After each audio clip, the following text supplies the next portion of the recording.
হয় আধুনিক পদ্ধতিতে কৃষিকাজ করার জন্য ভালোভাবে মাটিটাকে ঝুরঝুরেভাবে করে নিয়েছিলাম। করে নেওয়ার পরে বেশ কিছুটা পরিমাণে রাসায়নিক সার, বেশ কিছুটা পরিমাণে জৈব সার দিয়ে মাটিটাকে ভালোভাবে প্রস্তুত করে নিয়েছি। এই যে দেখতে পাচ্ছেন আমরা ড্রেনিং সিস্টেম করে নিয়েছি। যে উঁচু জায়গাগুলোতে মালচিং পেপার বিছানো হবে। মালচিং পেপার বিছিয়ে কৃষিকাজ করলে সার বীজটা খুবই কম লাগে এবং জল সপ্তাহে একবার দিলেই হয়, বারবার দিতে লাগে না। তাই আমরা মালচিং পেপারগুলো রেডি করে নিচ্ছি মালচিং পেপার বিছানোর জন্য। হ্যাঁ,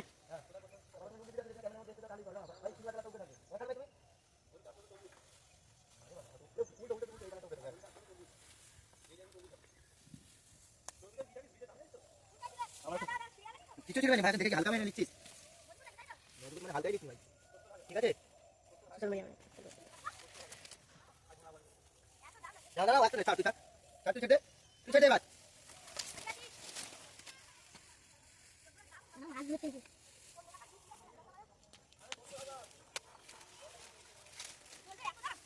আরে ভাই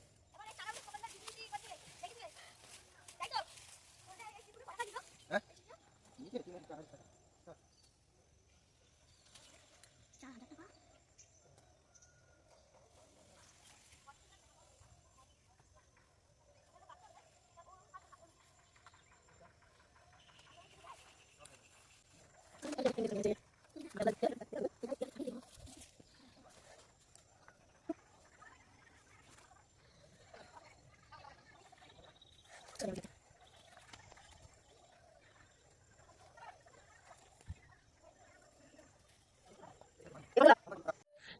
কয়েক ঘন্টা কাজ করার পরে ফাইনালি আমাদের মালচিং পেপার বিছানোর কাজটি কমপ্লিট হলো।